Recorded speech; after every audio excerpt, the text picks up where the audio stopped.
जी राधे राधे। जी हमने भजन नाम जप करना शुरू कर दिया है, लेकिन अभी तक गुरु नहीं बनाया। तो क्या इसका फल हमें नहीं मिलेगा? नहीं नहीं, ऐसा कुछ नहीं होता। देखिए, गुरु ना हो तो भजन का फल ही नहीं मिलेगा। हम इतनी भक्ति करें, तमाम पूजन करें, हवन यज्ञ करें, ऐसा कुछ नहीं होता। गुरु, देखिए, गुरु आवश्यक है, उसमें कोई संदेह नहीं, कोई डाउट नहीं है कि गुरु आवश्यक नहीं है। देखिए, गुरु बिनु भवनिधि तरिय न कोई, जो बिरंचि शंकर सम होई। ब्रह्मा और शिव के समान भी यदि हो तो भी बिना गुरु के उसका भव समुद्र से निस्तार नहीं हो सकता। तो गुरु तो आवश्यक है। गुरु देवतात्मा शास्त्र कहता है। सर्वदेवमयो गुरु, गुरु समस्त देवताओं से युक्त होता है। गुरु के शरीर में सारे देवताओं का वास होता है। भागवत, सारे शास्त्र कह रहे हैं। तो गुरु की महिमा तो अनंत अपार है, और गुरु तत्व से हम जान छुड़ाकर पल्ला झाड़कर बरी नहीं हो सकते।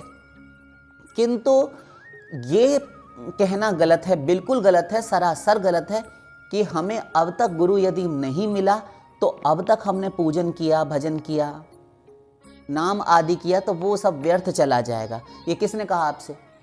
जिसने भी कहा हो, या आपको ही यदि ये संदेह मन में उठा हो तो ये गलत है। आप चुपचाप भजन कीजिए। भगवान गुरु भेजते हैं। गुरु करने वाले आप कौन होते हैं? गुरु करने वाले या गुरु को ढूंढने वाले? आप एक बात बताइए, वो कैसे पता चलेगा कि ये गुरु हमारा गुरु बनने योग्य है, ये व्यक्ति हमारा गुरु बनाने योग्य है कि नहीं? अपनी खुद की बुद्धि लगाकर आप गुरु तत्व को नहीं समझ सकते। सबकी बुद्धि मायिक है, माया के दोषों से युक्त है। तो यदि वह सिद्ध महापुरुष ही यदि वह गुरु बनने योग्य है, तो फिर आपका पैमाना ऐसा समझिए जैसे कि शक्कर ज़्यादा तार की चाशनी बनाकर जमने योग्य, जैसे बताशा वगैरह बनाते हैं ना दिवाली के खिलौने, ऐसे ही शक्कर का कोई पैमाना बना लिया जाए, अथवा नमक का कोई पैमाना हो, और आप उसको समुद्र की थाह पाने के लिए समुद्र में डालें, तो वो तो ना शक्कर रहेगी ना वो नमक का पैमाना रहेगा, वो खुद ही घुल मिल के उसमें विलीन हो जाएगा। तो वह क्या पार पाएगा, क्या उसकी गहराई नापेगा? ऐसी हमारी तुच्छ बुद्धि है। और यदि वह महापुरुष नहीं है तब हम फंस जाएंगे। तो आजकल ऐसा बहुत हमारे देश में चल रहा है कि ऐसे बाबा जी लोग कान फूंक फूंक कर बनाए रहते हैं, और फिर तमाम उनकी खबरें आती हैं कि उसने ऐसा कर दिया, कि उसने ऐसा कर दिया, सब जानते हैं। तो ऐसे अपनी इच्छा से कहीं पर जाके किसी के चरणों में नहीं लेट जाना चाहिए। एक उपाय, घर में रहकर भजन करना चाहिए। जब तक गुरु ना मिल जाए, जब तक किसी में निष्ठा ना जागृत हो जाए, तब तक घर में रहकर भजन करना चाहिए। भगवान से कातर कंठ से प्रतिदिन गुरु प्राप्ति के लिए याचना करनी चाहिए, प्रार्थना करनी चाहिए।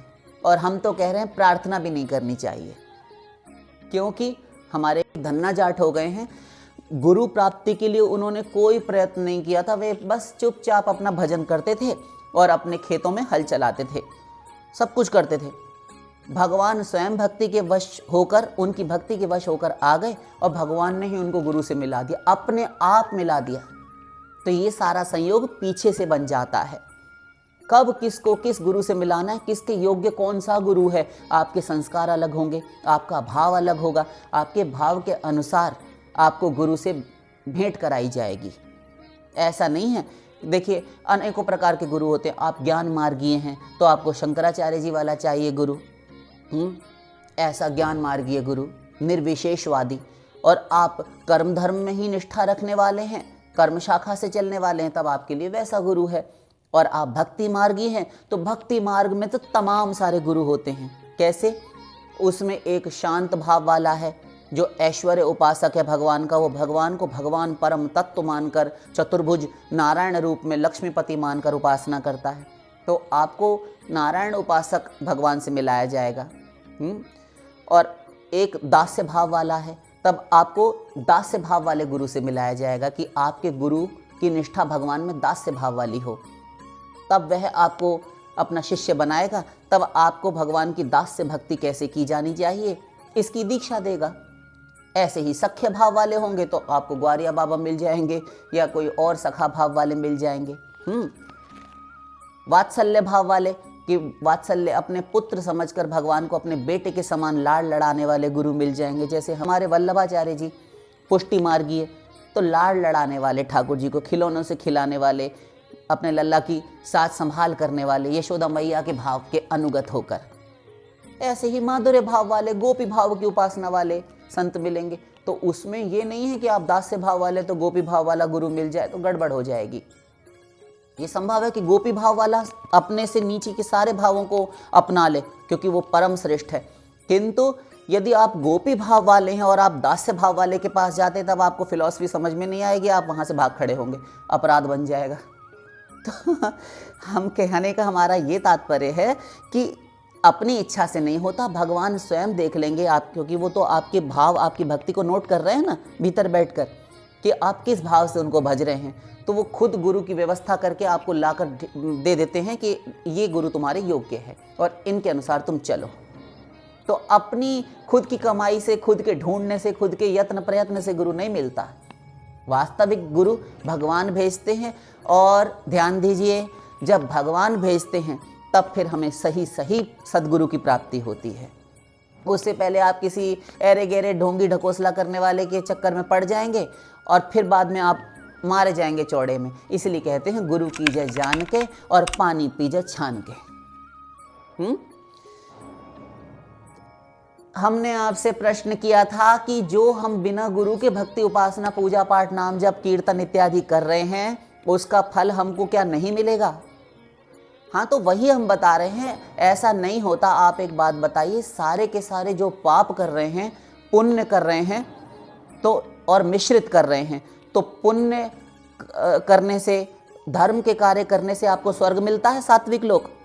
हाँ, और राजसिक कर्म यानी मिश्रित कर्म करने से आपको मृत्यु लोक की प्राप्ति होती है। और जघन्य गुण वृत्तिस्था अधो गच्छन्ति तामसाः, गीता। जो जघन्य कर्मा हैं, पाप करने वाले हैं, उनको अधो गच्छन्ति तामसा, अधो योनिया अंधेन तमसावृता, वेद से भी पुष्टि हो गई कि वो अंधकाराच्छन्न, अंधकार से भरे हुए नरकों में जाते हैं। उनको मैं बार बार वहीं पटकता हूँ। तो जब इनको, ये क्या आपने गुरु धारण करके किए थे अच्छे बुरे शुभ कर्म, तो जब इनका फल मिल रहा है, दान का फल मिल रहा है, भजन का फल नहीं मिलेगा? ये भगवान के यहाँ धांधली नहीं हुआ करती। अरे यही भक्ति उपासना से तो भगवान रीझ कर सदगुरु से मिलवाते हैं कि ये शर्त पूरी कर रहा है। क्यों? मैंने भगति मोरी पुराण श्रुति गाई, मेरी भक्ति पुराणों ने, वेदों ने गाई है, तो मेरी भक्ति कर तो रहा है। अब जैसा जैसा ये शर्त मैंने शास्त्र श्रुति और स्मृतियों में रखी है, उसके अनुसार ये मेरी आज्ञा पालन कर रहा है। मम अनुशासन मान है जोई है, वही धन्य है, वही मेरा प्रियतम है जो मेरी आज्ञा मानता है। और आज्ञा मतलब मेरी भक्ति करो। तो मेरी भक्ति कर तो रहा है। अब गुरु इसके योग्य, बिना गुरु के मैं मिलता नहीं, इसीलिए भगवान गुरु की व्यवस्था कर देते हैं।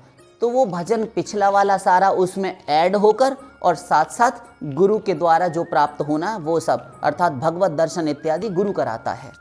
तब आप वास्तविक भगवान का आनंद लाभ कर पाते हैं। ऐसे सामने बिना गुरु के यदि आप हैं, निगुरे हैं, और भगवान सामने आकर बैठ भी जाएं, तो आप अपने इन चर्म चक्षुओं से, इन माया के द्वारा रचित नेत्रों से माया युक्त भगवान को ही देखेंगे और फिर एक दुर्भावना कर बैठेंगे, अपराध कमा बैठेंगे।